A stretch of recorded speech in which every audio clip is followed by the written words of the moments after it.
Okay, everybody, we're going to call a meeting to order. It's 6:05 p.m. Please stand for the Pledge of Allegiance.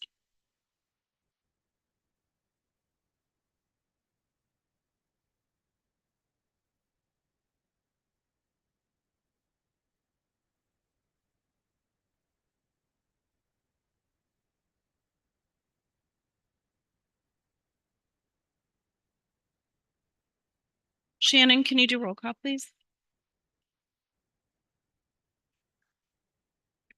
Here. Here. Here. Here. Here. Here. Great. Did we meet open meeting compliance? Yeah. Perfect. Trustees, do I have approval of agenda sequence? Okay. We will go into public comments. Marilyn Hannon, please come forward, state your name and address for the record.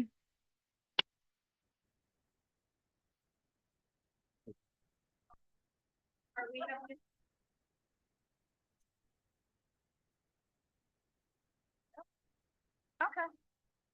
I can just go ahead and talk. Okay. Well, thank you for allowing me to address the meeting. My name is Marilyn Hannon, and we have a house on Silver Lake Road, and we're very concerned about the number of speeders. The speed limit is 35. Very few people are doing 35.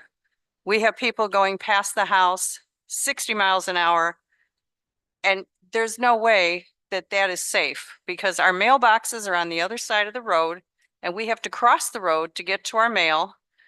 People cross the road to get to their peers. And we feel that we have only seen one, at least I've only seen one speeder stopped in the last 5 years on our road. We're just east of the marina.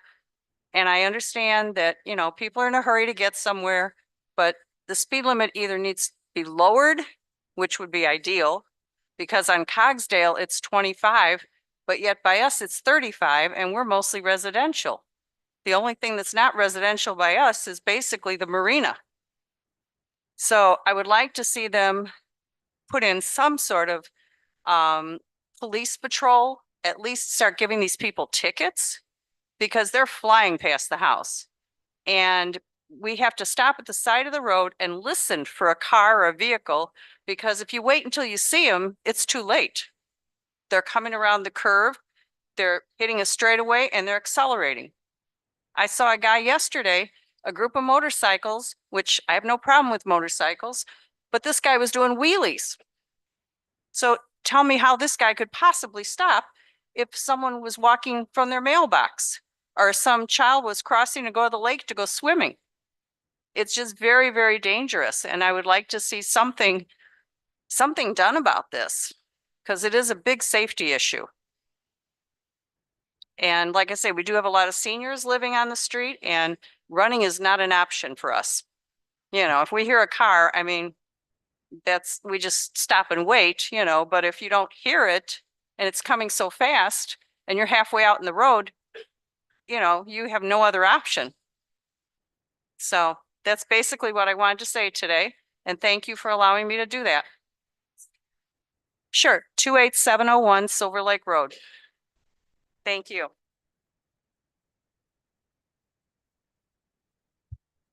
Jeffrey Bell, please come forward, state your name and address for the record. Jeffrey Bell, 28703 Silver Lake Road. I'm a neighbor of Marilyn Hannon. I'd like to add a little bit to what she said. She's the neighbor who's been here for 50 years. Okay, we're the neighbors. We've only been here for about 5 years. And our family moved in, and at that time, and from then till now, the traffic has gone from bad to intolerable. We use Silver Lake Road daily and have never seen the police enforce speed or other traffic violations, except once. It was October 17th, 2023 at 1:45. That's the only one, and I committed it to memory because it was so unique and rare. except for the accidents where garages were damaged or destroyed or vehicles ran off the road into people's yards. That's the only time we see a police officer stop. Some facts about Silver Lake Road. It's an exclusively residential road that goes from Route 50 all the way down to basically the Packer Inn. The part that I would like to address is from the park entrance to the marina and the Copper Bottom. And basically the road is characterized by two narrow lanes with very narrow to no shoulders. And I think you probably have all driven the road many times and have seen it. It's also a designated county bike route. And in the last couple of years, the bike and pedestrian traffic has increased dramatically. We see bike and people walking their dogs that, you know, we never saw before. So it seems to be having a lot more of that type of use. The high speeds and pedestrian traffic is, you know, they don't mix. I mean, as you know, Silver Lake Road has a lot of blind curves and hills and so on and so forth. And if a bicycle or a pedestrian is walking along the side of the road at one of those extremely narrow parts, and this has happened to me, I'm walking the dog and two cars are trying to pass at the same time they're passing us. And, you know, it's inches, and somebody's going to get hurt. Much of this disruptive traffic and dangerous traffic is non-resident. You know, again, this is a residential area. I mean, but most of the people who do the crazy driving are not from the area or probably even from the town. They're sightseeing, they're out having a great time, and they're just not paying attention to the rules or the traffic. And again, there's been so many close calls that it's unbelievable. I'm in support of what Marilyn mentioned about the 25-mile-an-hour speed limit from the park entrance to the Copper Bottom. The curves and the hills again, the 35-mile-an-hour speed limit, I think through those heavy curves, matter of fact, as you come from the park, you've got 15 miles an hour, 15 miles an hour, 15, and then it winds back and forth and goes up and along. And that's the section where I think if you're driving to go 35 around those curves, I mean, it's uncomfortable. Not hard to do, but you know, it's not very comfortable to do. And who knows, you might even spill your cocktail. But anyhow, it's I think it would be an excellent thing to have the speed limit changed and lowered. And I would ask the board to contact the sheriff and immediately begin a program of concentrated enforcement. I would suggest maybe a month, you know, where the officers are out there on a regular basis, maybe starting out with, you know, warning tickets, you know, to get the ball rolling, and then start to enforce to the point where people get the message that we're taking the road back. These people are entitled. I've been passed. I've been swore at and given the finger for driving 3 or 4 over the limit. And I think the people are so used to being able to just do whatever they want that it's creating a serious hazard. And that's about all I've got to say, but I would ask the board a question. Who on the board would like to take the lead on this?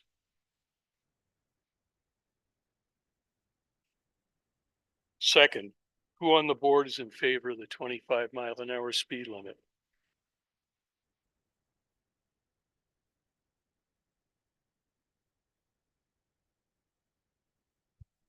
Amanda, I think it's Holaver. Please come forward and state your name and address for the record.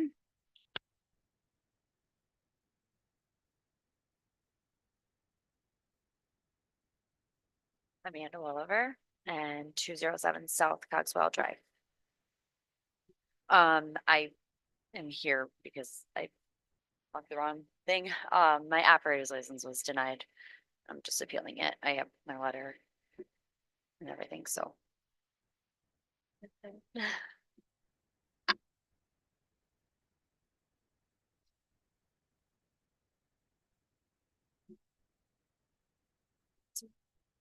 Sit back down.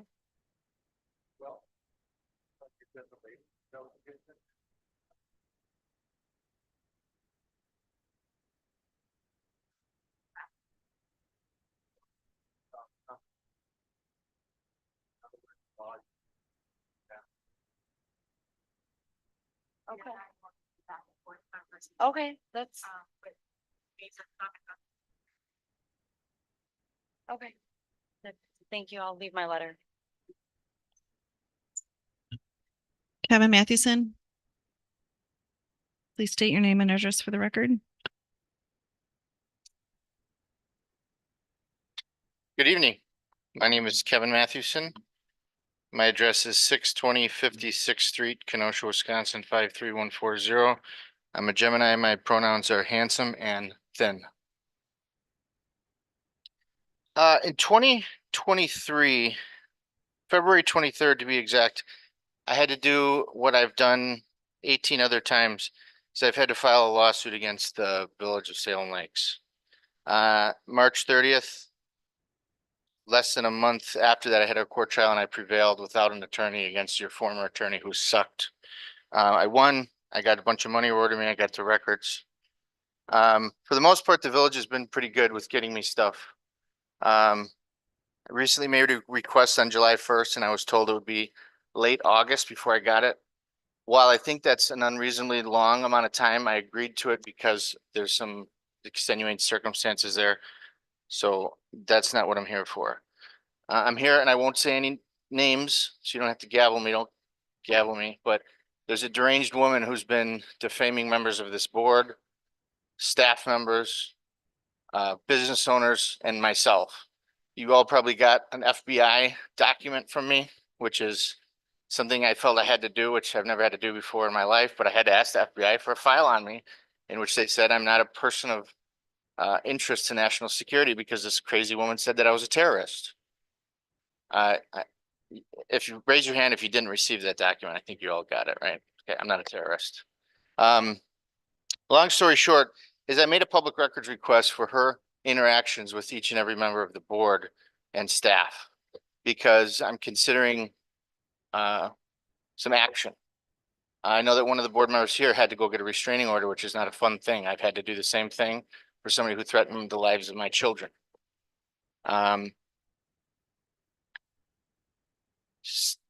The precedent and statute and the Attorney General has said it's best practice to immediately recognize and acknowledge a public records request. I made one several weeks ago, never heard one word from staff. We received it, we're working on it, not one word. And I've been waiting patiently, emailed the village administrator, texted her, nothing. I'm upset. And I urge this board to urge the village administrator to get me these documents by Wednesday because Thursday morning, I'm going to do what I don't want to do because I respect this board. I respect the village administrator here, but I got to treat everybody equally. So I can't go easy on you guys because I like you.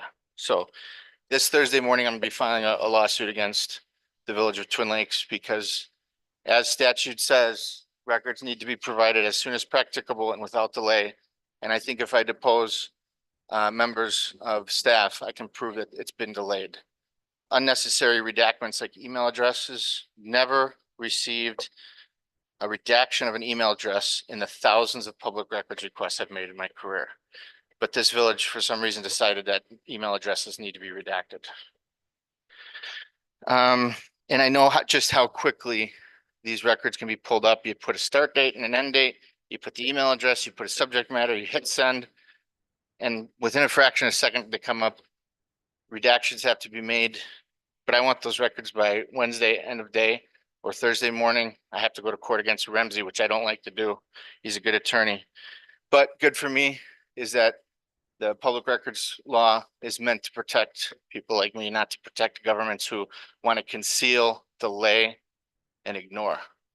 So please put some pressure on the village administrator to do the right thing here and give me these records Wednesday or otherwise Thursday. There'll be a deputy here serving you some paperwork that will result in, I think my 21st win out of 21. And that information, by the way, is going to be used to protect this person who has to go to court next year, or I'm sorry, next week, for her safety and her personal fears. So this is not just an everyday request, it's a very serious request. Thank you.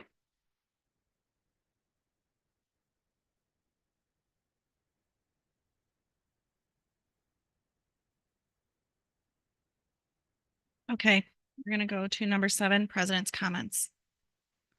The first thing I would like to remind is all the trustees, if you have not, I need your administrator review by this Friday, please.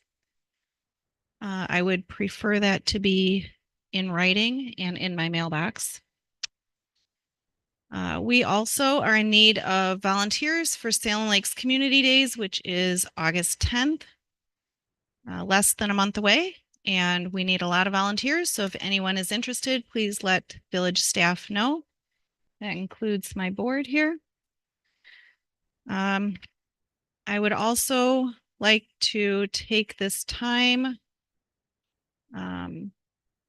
to mention that our former trustee, Kelly Sweeting, who resigned a short while ago, has passed away.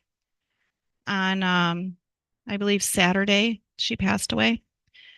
And her visitation is on Saturday, July 27th from 12 to 2 at the Thompson Spring Grove Funeral Home. That's on Wilmot Road in Spring Grove. And it really was unfortunate that Kelly had gotten sick and had to resign, because I do believe that she would have done really good things for our community. And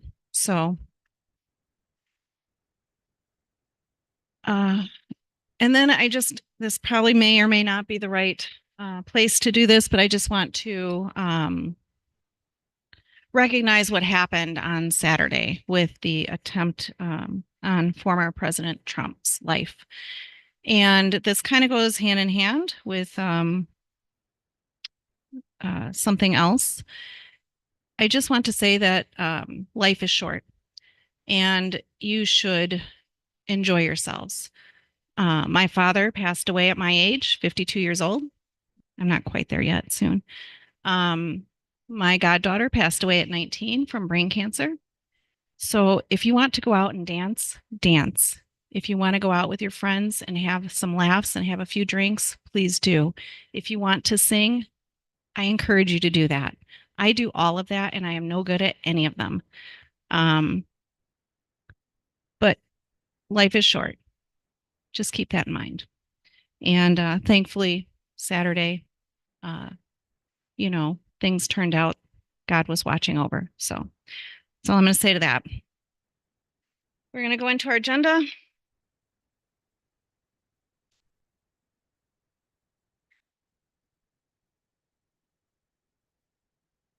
Number 8, Public Works. Discussion and possible action on the following items. 8.1, update on Rock Lake Road crosswalks. Earlier, I handed out a quote from Cicchini to install the crosswalk at Runyard Way across Rock Lake Road. We did ask for quotes from Always Construction and Century Fence and received nothing back from them. I believe the pricing from Cicchini is good.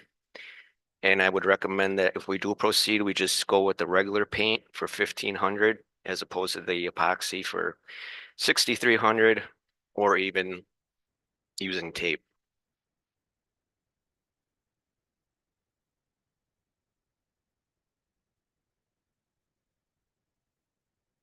Are we allowed to take action on this? Because it doesn't say, it just says update.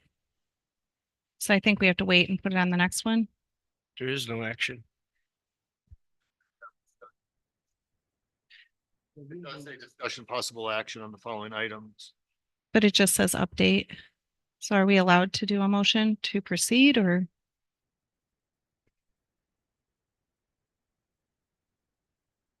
Um,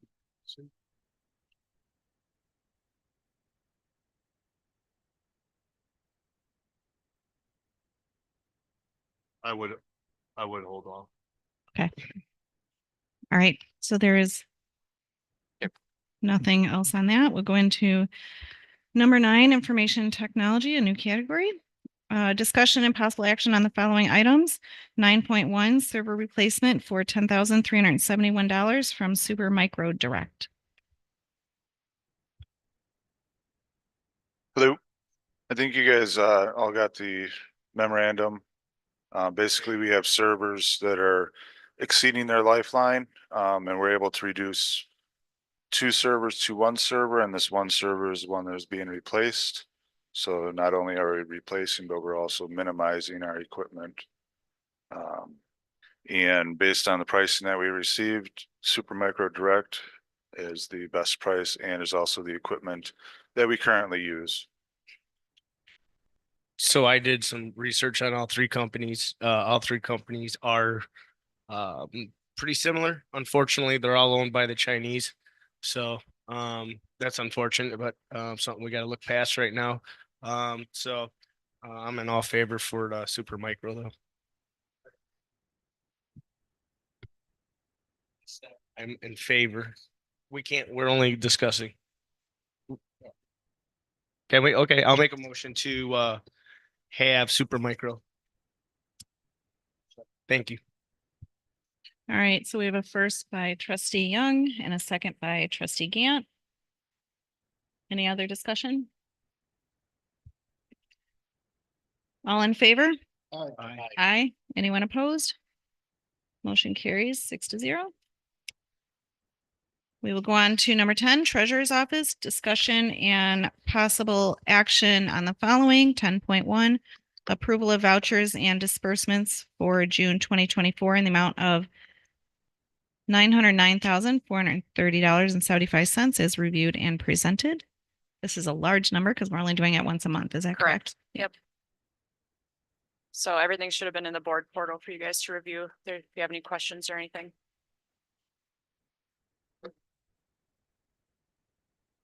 So the disbursement journal and then the voucher was on the portal for the whole month. Yes. Make a motion to approve the vouchers as written.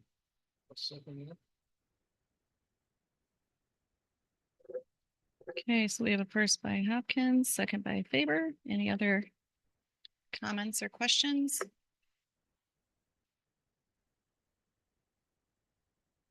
All right. All in favor? Aye. Aye. Anyone opposed? Great, motion carries. 10.2, Treasurer's Monthly Report. Also on the board portal, I put the June 24 revenue and expenditure report for your review. The one thing I did want to call attention to is on the very last page there, you can see that at the end of June, our total revenues are at about 19% and our total expenditures for the year are around 37%. We are approximately 59% of the way through the year, so those numbers do look a little small. However, we are anticipating the August tax settlement from the county, so that will definitely bump up our revenues and help us. That's just standard operating procedure. So that is incoming as they're still continuing to collect that second installment of property taxes through July 31st. So. Okay, any questions, comments? All right, I will make a motion to approve the treasurer's month. Do we need to do that? There's no, we do? We don't? We do not. Okay, sounds great. No motion needed. Number 11, Clerk's Office, discussion and possible action on the following. 11.1, approval of applications filed with the clerk for retail licenses to sell fermented malt beverages and intoxicating liquors in accordance with the provisions of Chapter 125.04 of the Wisconsin State Statutes and the following, with approval contingent on background check clearance, completion of beverage server class, and payment of necessary fees Motion to approve. as presented. Second that motion. All right, so we have Hopkins and Young. Any questions? All in favor? Aye. Aye. Anyone opposed? Great. 11.2, approval of an application filed with the clerk for an amusement machine license contingent upon payment of the necessary fees for Kelly's Pub 2. Motion to approve. Second. Okay, so Young and Hopkins. Questions, comments? All in favor? Aye. Anyone opposed? 11.3, approval of applications filed with the clerk for an operator license with approval contingent on background check clearance, completion of beverage server class, and payment of the necessary fees as presented. Motion to approve. Second. Okay, Hopkins in favor. I'm gonna do roll call on this. Mr. Polly, Yes. Mr. Faber, Yes. Mr. Gant. Yeah. Mr. Hopkins. Yes. Mr. Young. Yes. I'm thinking you should abstain. Yeah, you.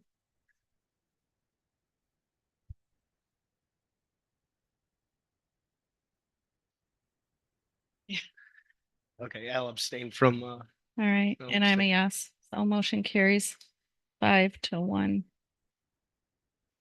All right.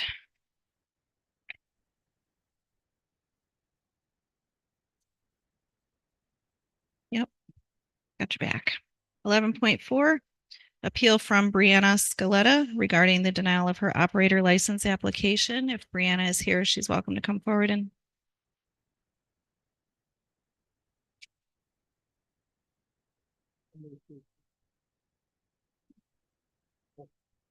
Sorry, I'm right here. My apologies about my voice as well. it's okay. Yeah, if there's anything. you Yeah, want no, to say. absolutely. So short and sweet. I definitely made a huge mistake 2 years ago. Thus, since I have learned greatly from it, I'm 2 years into my bachelor's degree for psychology. I, for the first time, gotten my own home. I've made great strides. It was a super unfortunate event that has now become a foundation of so many great things that I've attributed to my life. I absolutely love where I work, and bartending is my livelihood. I've made great friends, patrons, everything like that. I have an amazing boss, so I would love the opportunity to be able to continue to learn from this mistake and grow from it, and hopefully be able to continue operating at my current place of work. Any questions or comments? Okay. Based on the recommendations that we received from. Awesome. Thank you. And I'll second. Thank you. I appreciate it. All right, so we have a first by trustee Faber, second by trustee Hopkins. All in favor? aye. Aye. Anyone opposed? Great. Thank you so much. Good luck. Welcome. 11.5, approval of direct seller's permit applications filed with the village clerk with approval contingent on background check clearance and payment of the necessary fees for Power Home remodeling as presented.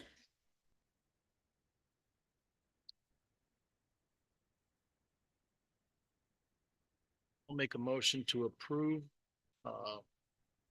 Contingent on a clear background check. All right, so I have a first by trustee Hopkins and a second by trustee Gant.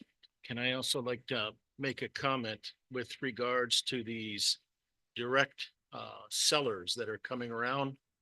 I've had two different companies in the last 3 weeks come to my doorstep selling things, primarily yard control, landscaping, weed control, so forth and so on. They're not on our list. And when I ask them about their ID, they say that it's been left in the car. I ask him to go get it. He says, well, I really don't need to have it.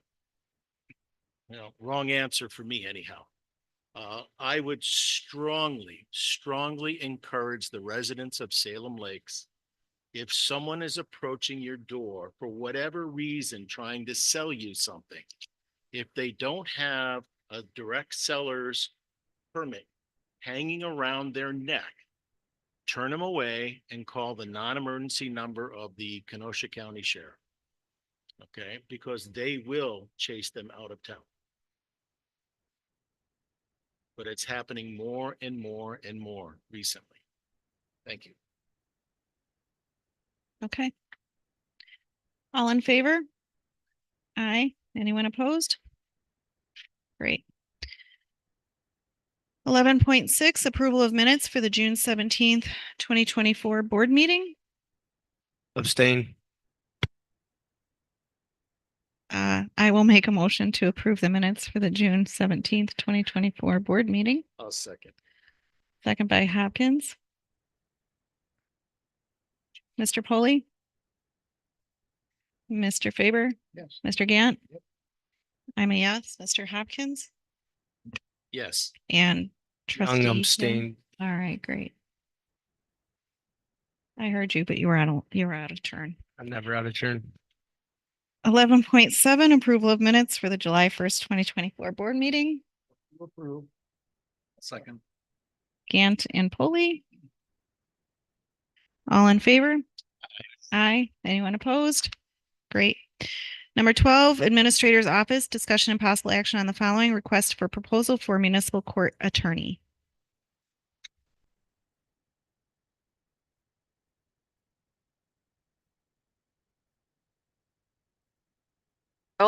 Of the proposed RFP. This is for the municipal court attorney. This is the one that works on as your prosecutor for the tickets people get and other municipal citations throughout the village of Salem Lakes. This current entity that provides this is Rich Scholze and his firm. It's Scholze, Ludwig, Grun, and Wishaw. It was requested when I first started that we review all of our contracts and bring forth proposals, RFPs, so that we can make sure that we're still getting the best value and competitively bid items. So this is what this is for. It is a RFP, a request for proposals for firms to competitively bid these services. I assume Ramsey helped you put this together. Ramsey did review it, and so did Judge Langle. Okay. I personally don't like the 3-year contract. I would like to do a 1-year contract.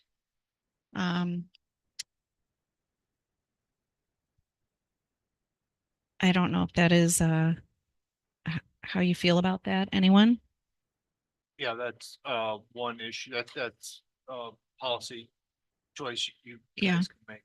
I don't want to be is there because there's not really well, maybe Ramsey, you can answer this, or maybe Cassandra, if we got in, 1 year in and we didn't like the performance, how would the village get out of that if we did do a 3-year?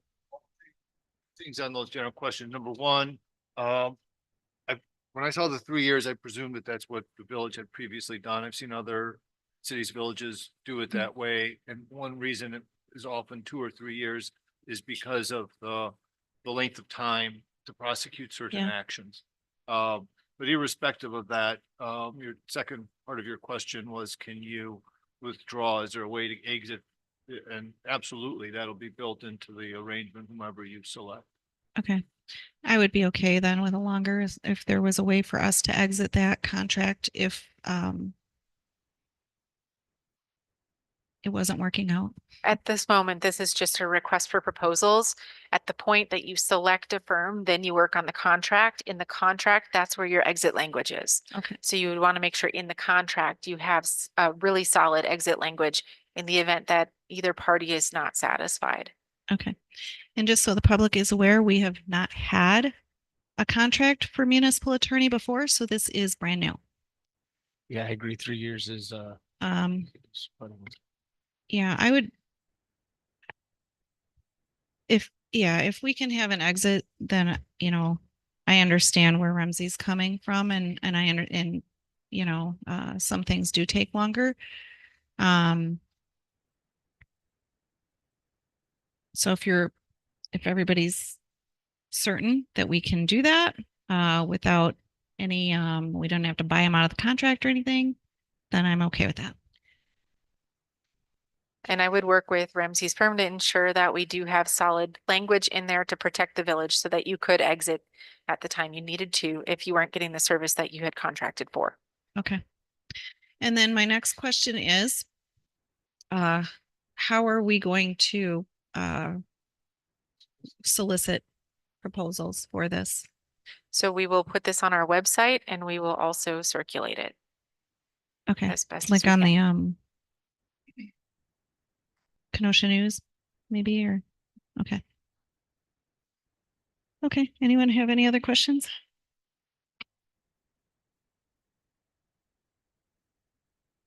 Do we take action on this or you just, do we As need long a as I've, motion? I don't think I need action. I just need concurrence that you're okay that I go ahead and advertise. I wanted to make sure that you looked at it, that you liked what I put in the RFP. Again, this is just asking for proposals. Once we get proposals, we'll select the firms that seem like they have the skills and qualifications. We'll interview them and then get their price and all of that and consider it, bring it to you for consideration for hiring. So right now, this is just asking for proposals. This isn't actually picking somebody. When we get to the point of picking somebody, you'll have a lot more to say, I'm sure. Yeah. Was there a deadline for submittal? I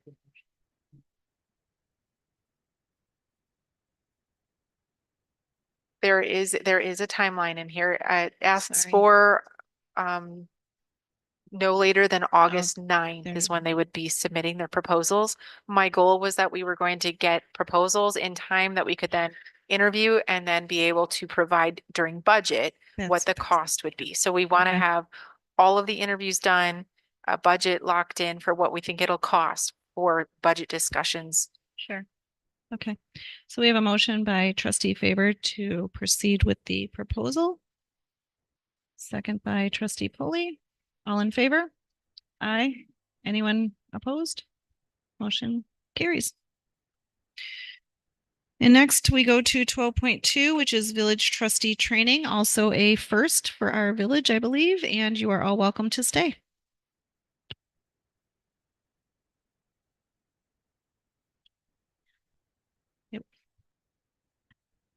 Will help you understand what our jobs are. Our thankless jobs. Just kidding. Sometimes we get thank yous.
Oh, actually.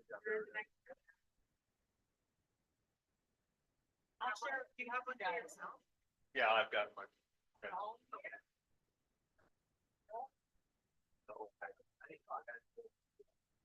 Find the right work-life balance. Hello.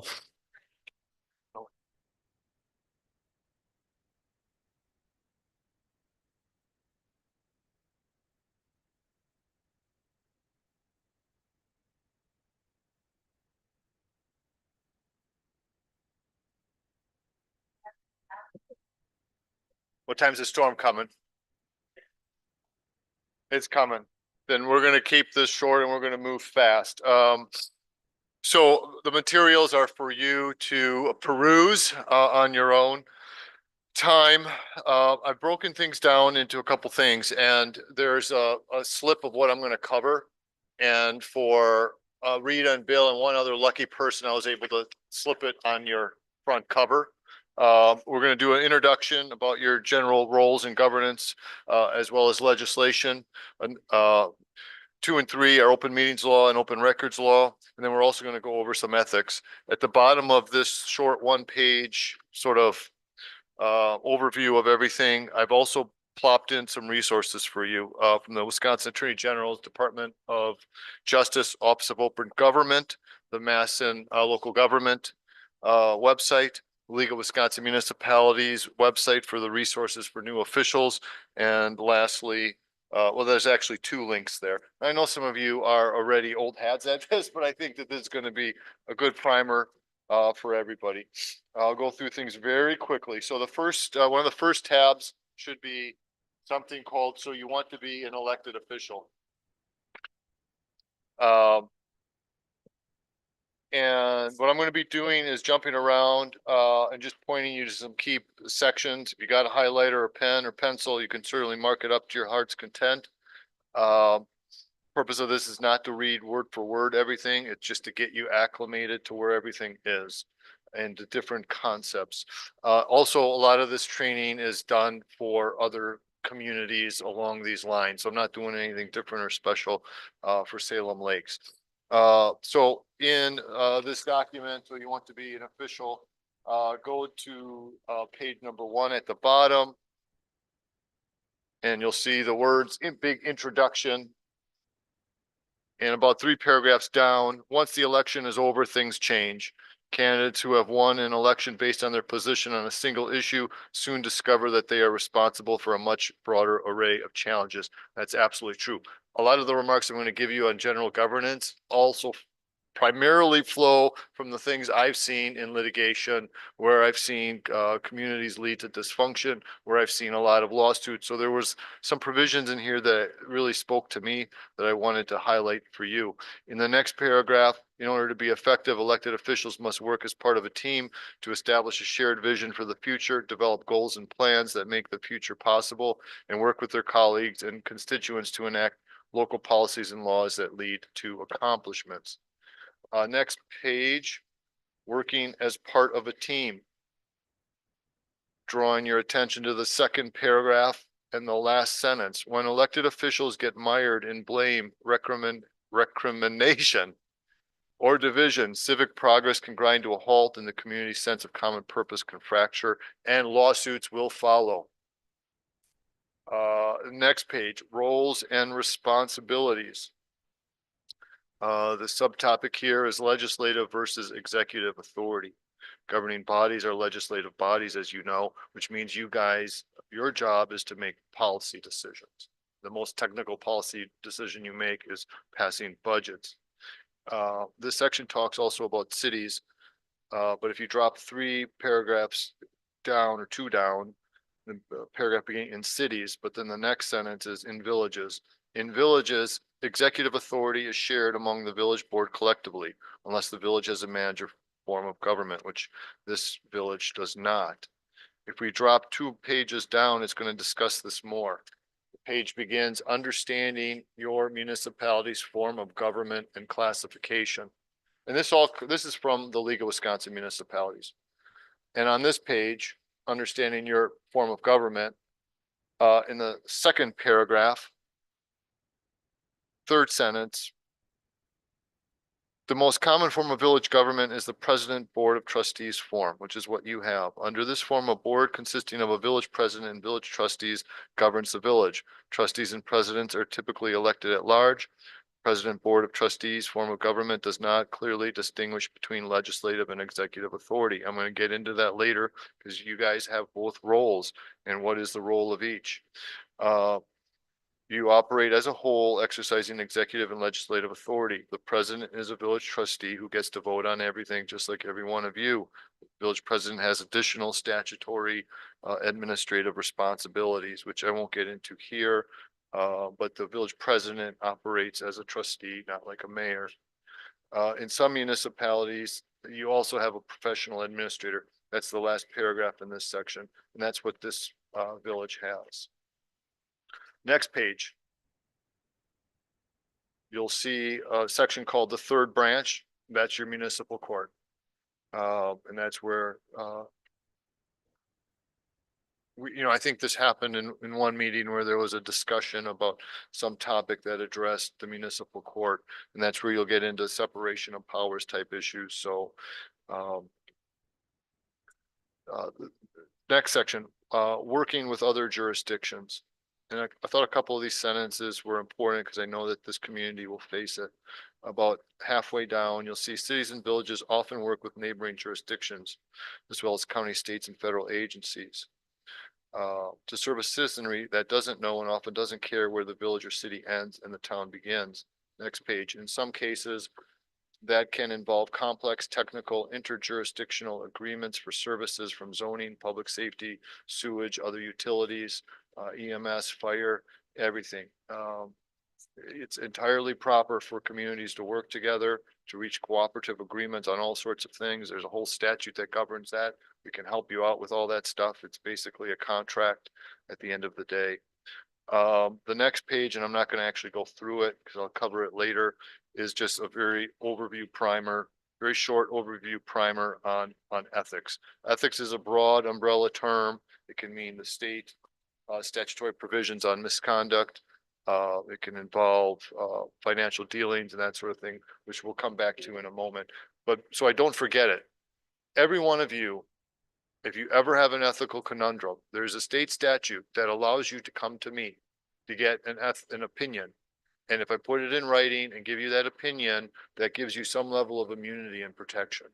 So if something doesn't pass the smell test and you're not sure, it's not like I'm looking for more legal work. I got tons of legal work. I actually don't need more legal work, but you have this right to do it. And you should know that you have that right to come to me, your municipal attorney, and get that legal advice. Next section, conduct of, the next tab, I believe, should be from the league manual, conduct of common council meetings. Obviously, you're not a common council, but there were provisions in here that I thought might be something really good in terms of training.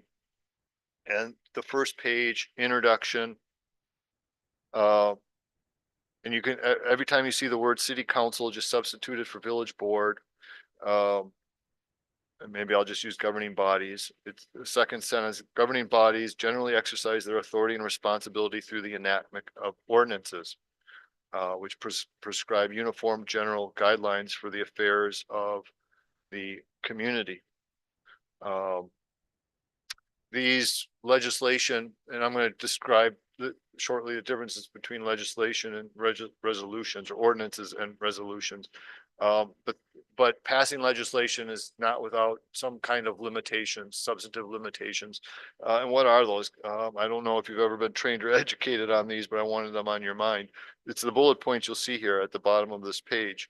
You know, the ordinance has to flow from a duly created and legally existing municipal corporation, meaning this village board. Number two, it has to emanate from within your statutory power or your common law power as a board. Are we creating land use zoning ordinances? Are we regulating public roads, streets, that kind of thing? For mostly everything you do, it's going to fall within that power. But on the next page is some pretty important stuff. It has to be in harmony with the constitutions and law of Wisconsin, the US Constitution. It may have to be in line with your charter ordinance, and it may have to be in line with other principles of common law. Your jobs are to come up with great policy direction, but that's why you need to work with your staff or legal counsel, because is this idea, can we just come in and bring it in here and pass it as a motion and cook it right into the books? Well, maybe not. Maybe some technical issues that need to be worked on. Is it constitutional or not? So a great example of this is a hot pressing issue these days. I'll give two examples. Sex offender residency type stuff. You know, communities freak out and they want to pass this stuff. They copycat the neighbor and they run into problems. The other one that we're getting a lot of litigation now is short-term rental ordinances. You can't take a short-term rental ordinance from another community and say, this is the one we're going to plop down in our community. So you got to find that harmony. Next bullet has to be reasonable in its terms and applications. Next bullet has to be adopted by a legally convened meeting, which always happens here. Two bullets down has to be precise, definite, and certain in an expression. In other words, if it's vague or if it's overbroad, you're going to run into problems with the ordinance being enforceable. It can be attacked in court. And everything you do by way of your ordinances has to be in the public interest alone. There's something called the public purpose doctrine. That's the last bullet here. And basically everything you're doing, especially if there's a fiscal budgetary consequence, it has to be for the public at large. It cannot be for a private interest, in other words. Next page, what are the differences between ordinances and resolutions? Well, an ordinance, and they do a good job, the league does a good job here listing it. An ordinance is typically used for one, amending, repealing, or modifying a prior ordinance. Number two, sometimes a state statute will say you got to do something by ordinance. Sometimes it'll say you got to do it by resolution. Number three, the act is of a general application and intended to be reasonably permanent. So your ordinances are your big deal stuff. Your ordinances are your laws. Resolution can be a law, but what's the difference between a resolution? The third point, I think, is the best difference. The action is more temporary in nature and not of a general public concern. That's a resolution. Most of the stuff you guys do is by way of ordinance, it seems, and that's fine. There's a time and place for resolutions too. Mm-hmm.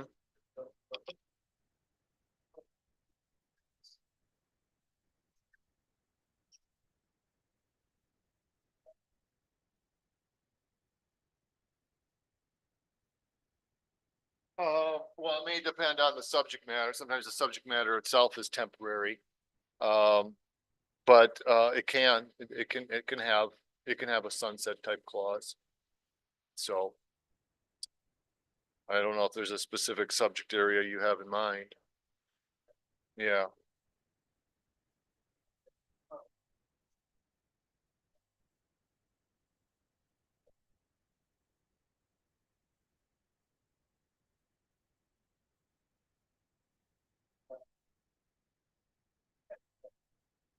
Yeah, you would do that by ordinance.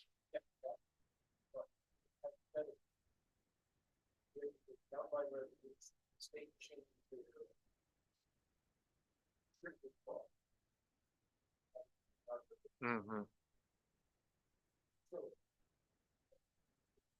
Right.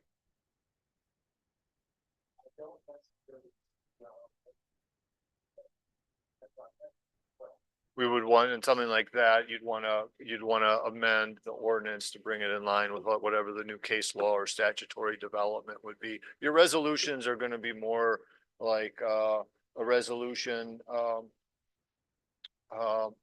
well, recently, the July 5th, giving, that day off, that could have been done by a resolution.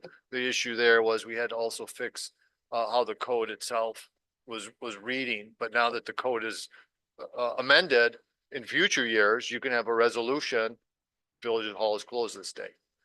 It's more of a temporary thing. Yeah. Yeah. I mean, it'll be on my mind. It's crossed the mind of Cassandra and I as we've gotten to know the village more and more and how you do things. It seems like all of your zoning changes have been done through an ordinance, so that's good. That's how it should be done. You know, just because something's been done by a resolution doesn't necessarily mean it's illegal, but I think what I'm trying to get you to understand is the resolution is just going to be more temporary. Doesn't have to say that it sunsets in 60 days, but it's more soft. Your ordinance is the real deal. That is your code. That is your law. Okay, moving on to a potpourri of things. Before we get in the open meetings law and open records law, and I'm still gonna get you out here in 15 minutes, just you watch. Okay, doesn't matter what hearing, what trial I've been in, oral argument. If I say it's gonna be done, it's gonna be done. This is also from the league. It almost looks like a cartoon on the first page. And they put this out a couple of years ago for newly elected officials. And I thought they did a great job because they found like 18 different topics and they gave each topic just a one pager. And I thought that was really cool. I've only assembled a few of them for you. I've assembled points 4 through 9 dealing with good governance, ethics, what hat am I wearing, social media, some other things. So let's go through these. Each one is sort of styled as a tip. The next page, you'll see tip number 4, good governance. And I'm only going to draw your attention to a couple different things. And I think you guys do a great job at all of this, but for purposes of giving you guys a good education, I wanted to touch on them. Number 1, be fair, it says. And if you look down a few lines, it says that each one of you is entitled to the same thing. one voice and one vote. And that's so true.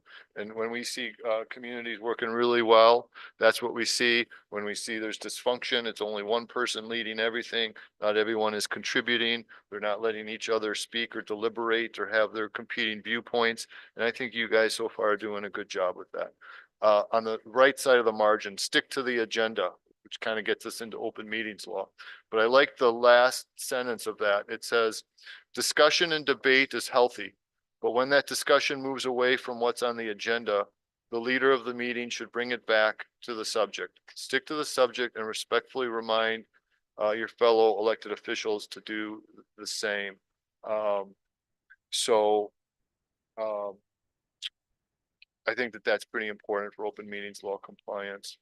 The next page is ethics, and just to briefly go over it, the state ethics code for local public officials is 19.59.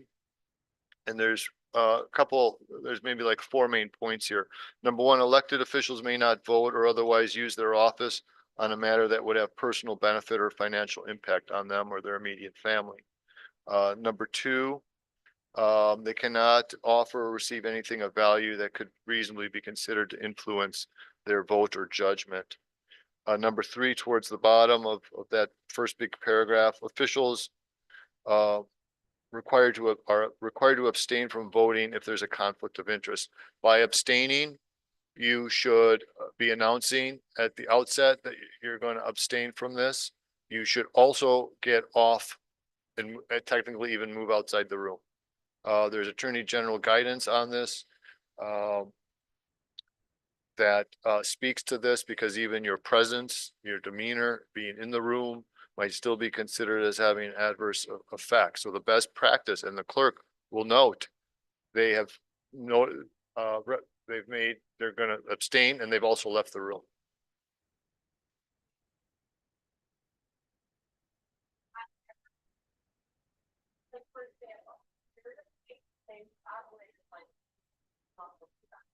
Yeah, abstain.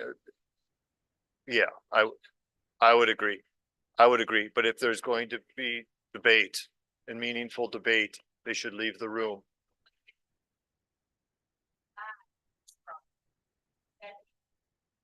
Well, yeah, but he's not going to know that. So you have to know at the outset, that the license permit, maybe it's a rezoning. That would be more of the classic case. It's a rezoning. It's going to have a lot of debate. They will abstain and they should leave the room because it's not going to be simple. A simple operator's license is a totally different story. If they know in advance, though, that there's going to be a discussion and back and forth, they probably need to leave the room.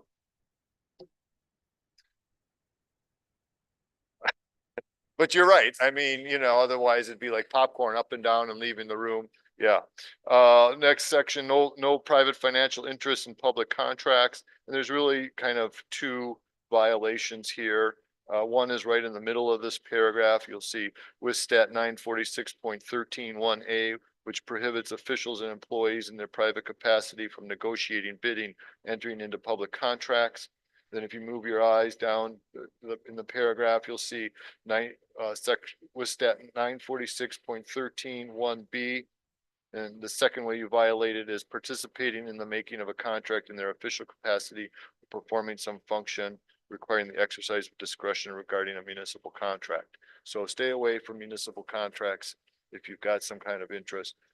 On the next page, no disclosure of confidential information. It's not in here, and I haven't had to do it, thank goodness, with this great body. But you are trustees. And the word trustee has a component of fiduciary obligations. And I definitely over the years have seen situations where there's breach of that. When we go into closed session, it's confidential. We're not spilling information. It's not just because of the legal attorney-client privilege. It's also because fiduciary. And I'm not saying this because any of you are violating, but you need to keep your roles in place. I've had communities in litigation where I have refused to go into closed session with them on litigation because I knew there was a leaker. And they may say, well, you got to get here and do closed session. And I tell them right back, there's sort of a triangular relationship between me, the insurance company that's going to foot the bill if something goes wrong, and the body. And if the body has folks on the body who are going to leak information and jeopardize our litigation position, there's no right to meet with me in litigation. So we haven't had that here, and I hope we never ever do.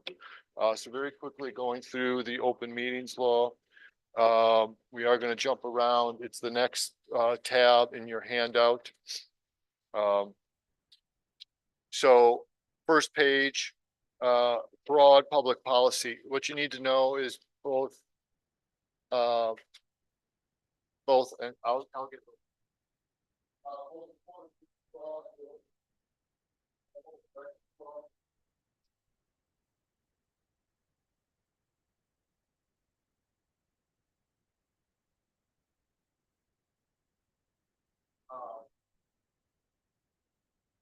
They're one of the few statutes that actually have an express intent or purpose. Not every statute does that. I mean, the zoning law 62.13, Cassandra was with me. It's like 18, 19 pages long, longest statute we have. There's no intent or purpose in that, but here you've got intent and purpose with the open meetings law. In recognition of the fact that a representative government is dependent upon an informed electorate, it's declared to be the policy that the public's entitled to the fullest and most complete information regarding the affairs of government. I read that because it's basically the same thing when you get to the open records law. So in order to advance this policy, the open meetings law requires that all meetings shall be publicly held in places reasonably accessible to members of the public and shall be open at all times to all citizens unless otherwise expressly provided by law. I'm not going to go through all the nuances of open meetings law or records law.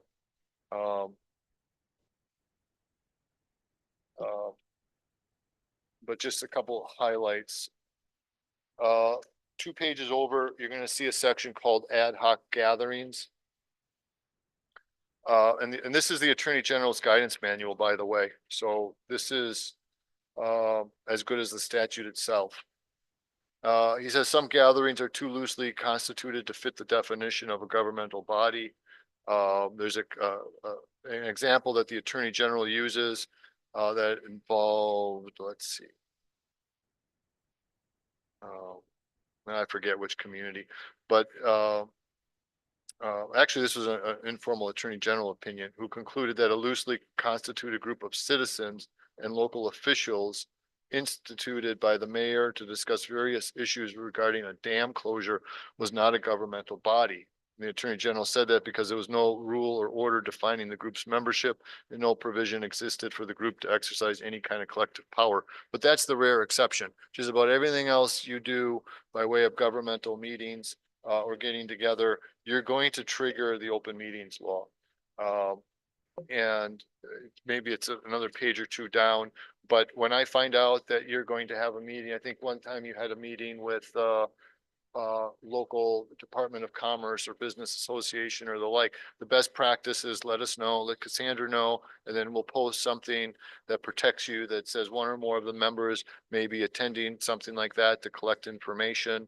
No deliberation, no votes, no action will be taken. And that protects you because of some of the stuff we see here about when do you become engaged in a meeting for which you need to have notice and an opportunity for the public to be there.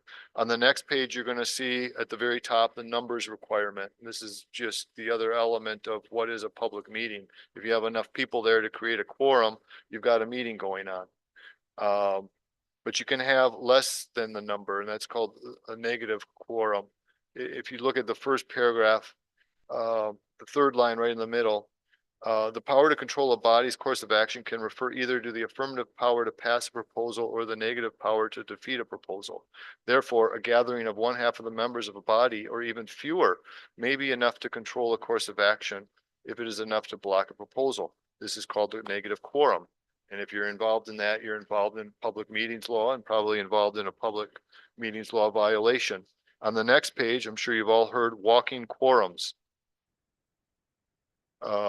And that's first paragraph, first sentence. Walking quorums are triggered under the public meetings law. A walking quorum is a series of gatherings among separate groups of members of a governmental body, each less than a quorum of size, who agree, tacitly or explicitly, to act uniformly in a sufficient number to reach a quorum. Next paragraph. The essential feature of a walking quorum is the element of agreement among members of a body to act uniformly in sufficient numbers to reach a quorum. On the next page, it talks about multiple meetings, which kind of carries over all the same principles of negative quorums, walking quorums, or if you're meeting together as a group, more than one of you to collect information. We're going to try, you're not going to do it, you know, you're not going to engage in walking quorums, or if you're somewhere to collect information, we're going to post that protective notice like I talked about before. On the next page, and it's 19, page 19 at the bottom, open session requirements, accessibility. And the key language here, and it's going to become relevant in a second, all meetings of all state and local government bodies shall be publicly held at places quote unquote reasonably accessible to members of the public and open at all times. Reasonable accessibility is the lodestar for the Attorney General. And if we go 2 pages down, this becomes important with remote meetings. And the Attorney General had to try to figure out what the guidance would be during the pandemic. The pandemic's over, so can now we all switch to getting attending by way of our smartphones or zooming in or this or that. What the Attorney General says is that the open meetings law does not require that all meetings be held in publicly owned places, but rather in places reasonably accessible. Accordingly, governmental bodies may convene their meetings via telephone or video conference. Well, then you think, well, we're done. We can just go by Zoom. And the next 2 paragraphs are all the caveats or limitations to that. The first sentence on the next paragraph, when an open meeting is held by teleconference or video conference, the public must have a means of monitoring that meeting. In the next paragraph, second line, for example, when a complex plan, drawing, or chart is needed for display, or the demeanor of a witness is significant, a meeting held by telephone conference likely will not be quote unquote reasonably accessible. This becomes the problem with smartphones and Zoom. If you have an elected official wanting to appear all the time by smartphone, are they reasonably accessible to the community? Can the community hear them? Can they see their demeanor? Can they see their deliberation? The problem with Zoom is if you're allowing elected officials to appear by Zoom, the better practice is to have the ability for others to be able to appear as well. They got to be able to see it as well. And so your community has every right to follow the technology and follow what other communities might be doing, but it's really a mix between balancing the technology with balancing your open meetings law obligations. And then the last few pages on this just deal with some of the common grounds for which we go into closed session. I'm not going to go through all of them.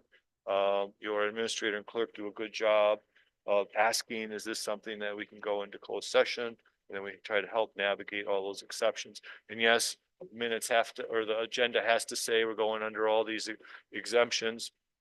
And the village president has to announce all those as well. There's very much a ceremonial act in going into closed session. Next, public records law. Should be, I hope, your last tab, Public Records Law 101. This was put out by the Wisconsin DOJ in July 2015. I think this was part of Schimmel's administration, and they did like a public records law summit in Madison. Actually, a lot of the open meetings law or open government stuff on the AG website is all the same stuff that Schimmel had put on there. His administration did a good job in that regard. So I'm only going to point out the key parts. Number one, access is presumed. The presumption of access is strong, but it's not absolute. There's exceptions by state or federal law. There's also what's called the balancing test, which I'll come back to. What I always say when I speak to the Clerks Association and others on the topic, and I think you need to know this, the clerks, and it's usually the clerk who's the authority and the custodian of records. And I think your code actually says that the clerk is the custodian of just about all of your records. The clerks, contrary to popular opinion, a clerk's job is not just to divulge records out the door. Clerks have duties to preserve records. They have duties to hand down records to their successors, and they have duties to redact information if it should be not disclosed in whole or in part. And those are very important duties. Those are duties that the media never wants to hear about. but those are super important duties. So that's why looking at records requests does sometimes take time. So let's flip the page. Actually, sorry, not to flip the page yet. A record is defined at the bottom of this page. This isn't really the full statutory quote of what a record is. The statutory definition almost has like three parts. It begins with words like a record is anything quote kept or maintained, close quote, by the local government or its employees or officials. So if you've created the document or you're holding or maintaining the document, it's a public record. And then when you look at the definition, it then gives you examples of the things that could be considered record. And it's not exhaustive, it's only illustrative and includes everything from a document to electronic information. It could include emails, it can include text, it can include your social media account if you have a public facing social media account. Then it gives you a list of things that are not a record, things like your notes, trademarks, copyrights. Your notes are typically not considered a quote unquote record that can be subject to production, where it gets nuanced. If you are reading from all of your notes in order to develop your findings on something or all of your remarks, and just think about it. If you read it word for word, it's now in the public domain. It's a record. You can't say I'm not going to hand over these notes because it's excluded under the public records law. There's no case law on this, but the Attorney General is very hedgy on it and makes some remarks that it can eventually become a record.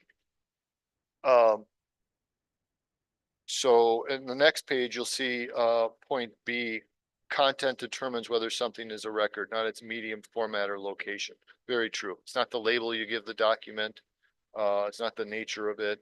It's the content that counts. Next page, it's number 5.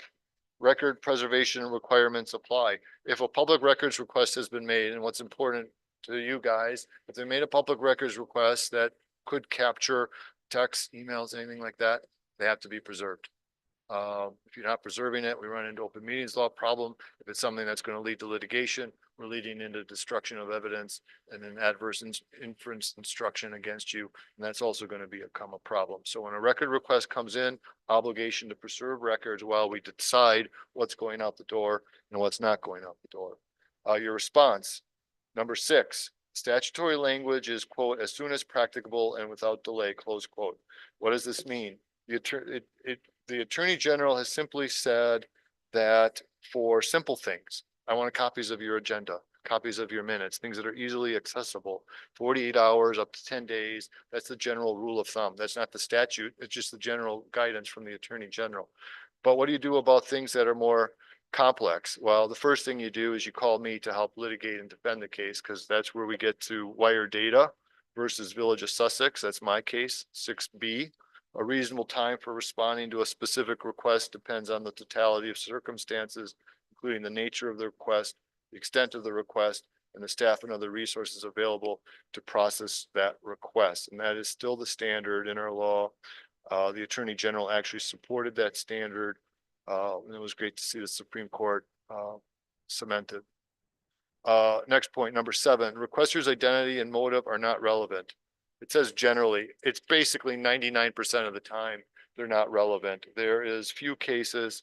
Ardell, that was the case I was thinking about earlier. It's Ardell versus Milwaukee Board. That was a case where there was a concern that releasing information to somebody who might have been a harasser triggered the balancing test in a way that led to non-disclosure. The Court of Appeals in that case made it very clear is based entirely on the facts and circumstances. The Attorney General has said as much as well. Ardell does not create some kind of general rule, not at all.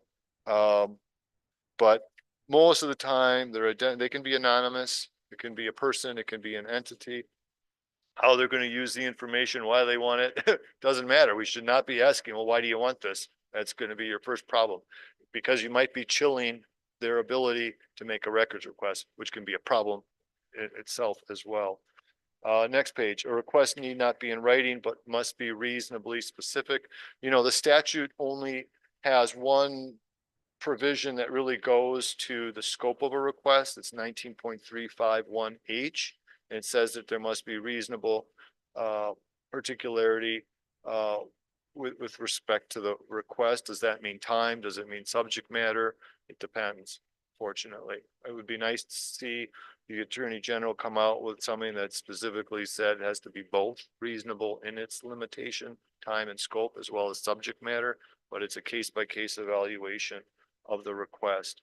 The records custodian doesn't have to guess at what a records request means or desires. The clerk can go back to the requester and say, well, what do you mean by this? Can you clarify it? Or can we go from 1 year down to 6 months? But you always have to do it in a way where you're not chilling their right, where they feel like you're actually denying it. What about if a request calls for production of a volume of information? Well, that's not a basis to deny it, unfortunately. So if it's going to take tons of time and resources and produce 100,000 pages, possibly it has to go out the door. Some balancing considerations. So that's where you're balancing the policies that would favor non-disclosure versus the public's right to access. It could include personnel matters, ongoing litigation, ongoing investigations, ongoing prosecutions. There's no blanket rules in any of the balancing act stuff. 2 pages down, it's number 12. A response denying some or all requested records must be legally sufficient and explained with sufficient specificity. So if the clerk is going to deny something in whole or in part, it has to explain the grounds. If you come up with more grounds later on when you get into litigation, court probably isn't going to accept that because that's not going to be considered valid processing of the request. Do you have to give notice to someone before releasing the records? Generally, no. There's something called the Woznicki exception, which creates few exceptions by which you give somebody notice. And I'm not going to go through all that. What you just need to know is just because a record request has come into Village Hall, there's generally no right to notify the involved employees, officials, or anything of what's going on. Unless, of course, the request, let's say it covers your use of your cell phone or something like that, then we may have to be in touch with you. Last point, your charges, which, your job is also budgets and finance. Can you charge more for this stuff? Generally, no. The key statutory language is actual, necessary, and direct. The Attorney General has interpreted that to mean it's going to be pennies a page. You're going to use the lowest paid employee to determine their staff time in calculating that. This is one of the few times where I'm not done on time. I missed 1 or 2 things. Can we go back to this one that the first page looked like the cartoon?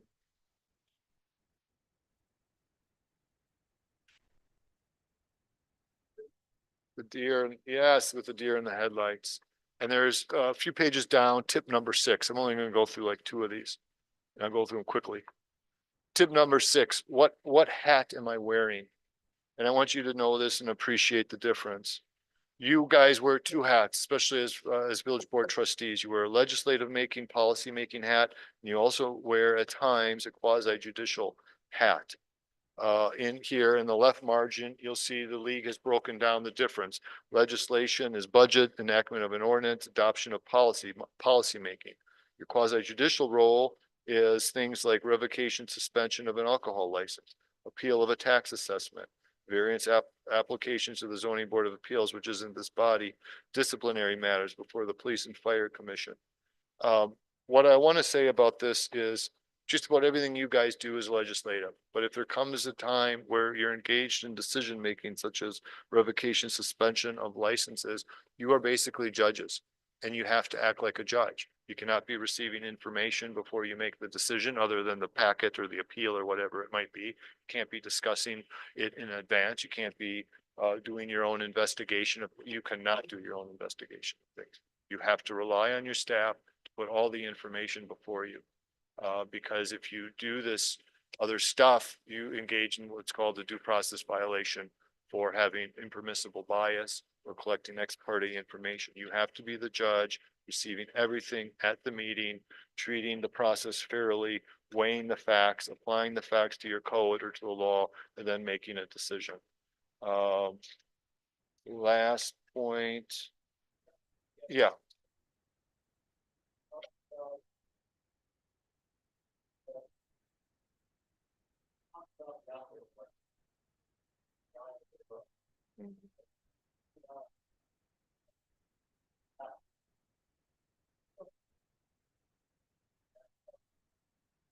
I think so, yeah.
Well, I think it's a recommendation based on the language of the motion at issue because of the concern with confusion and what is really meant. But if you're talking about something like approving or denying a liquor license, there's nothing wrong with a motion that says motion to deny.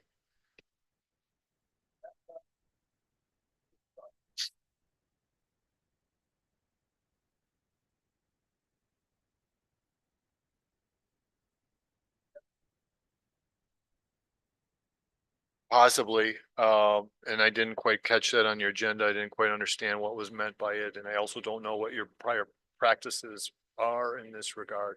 I could see, I'd have to check whether there's I know that there is an exception that allows you to go into closed session for basically hearing like things. And that is the first thing that popped into my mind. If you're going to have a lengthy discussion, especially because if you're getting into personal information, whether that should be done in closed session. But I don't, the way it was handled tonight, I think was fine. You kept it short and sweet, right? Yeah.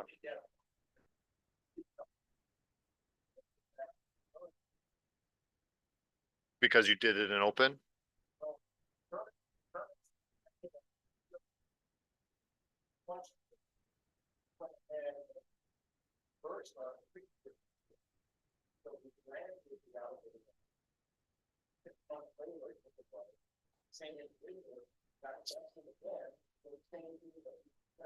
Right, right.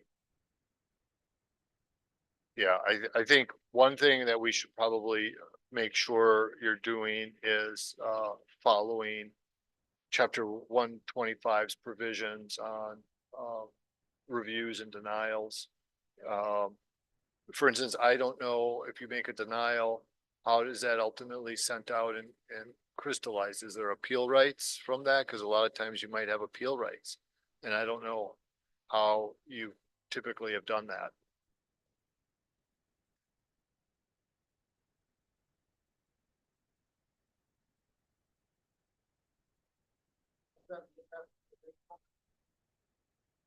Yeah, you don't have to go into the detail per se, is, yeah.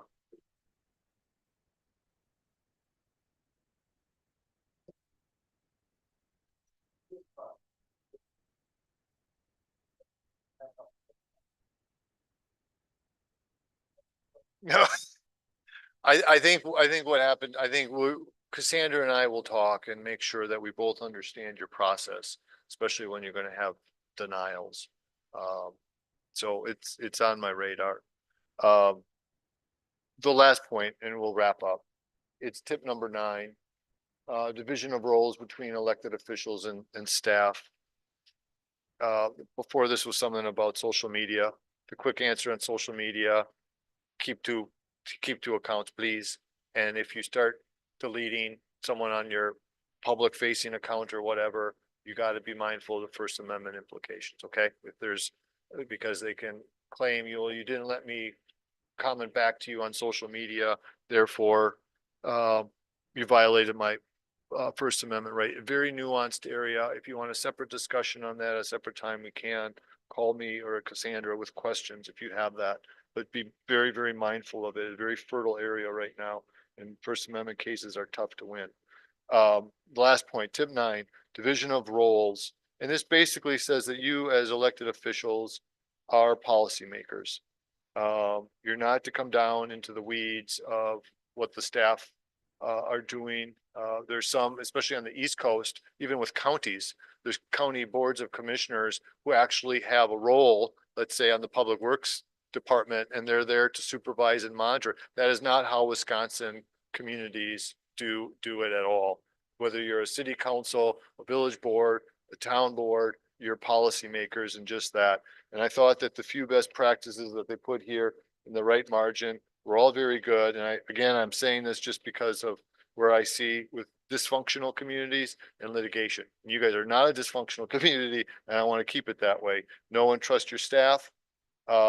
Understand your staff can be tremendously helpful in developing policy ideas and keeping you guys out of trouble. That is so true. If you have great ideas, route them through your staff or legal counsel before we bring them out into the open so that we're protecting you, right? You don't want to hear that this great policy or ordinance that you got, and then I'm sitting here in the meeting telling you, oh no, you can't do that. It's against the law. Let's cook it up before it gets here. That's working with your staff. And you know, being respectful and all that good stuff. So I'll let you read all of this stuff. I guess we're done unless there's questions.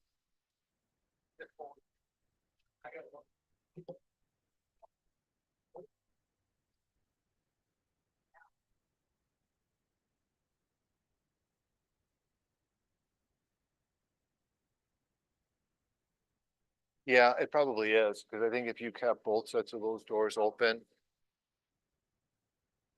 Yeah. Yeah, and there was signs. I think that that's probably fine. Yeah. Absolutely.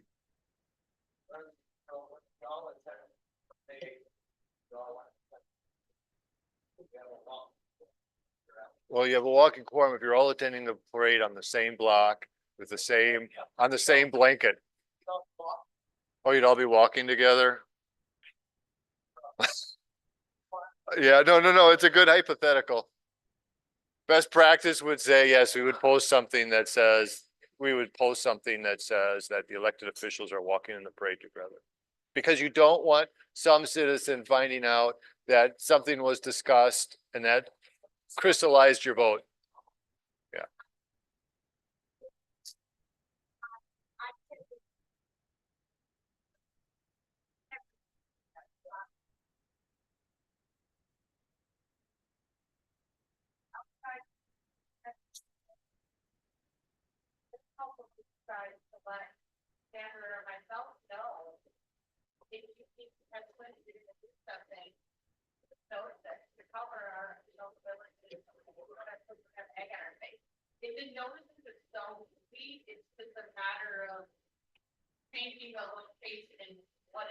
My request to the board would be, if you're going to attend something, let Shannon and I both know, because Shannon does all your notices as clerk. So let both of us know, that way I have situational awareness, but so that Shannon can get it posted.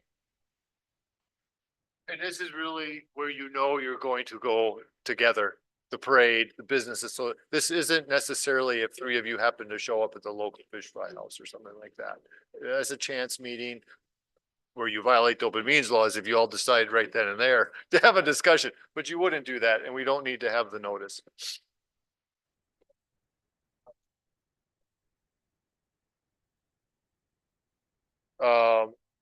Yeah, Pete Poley, your forward-facing elected official account needs to be kept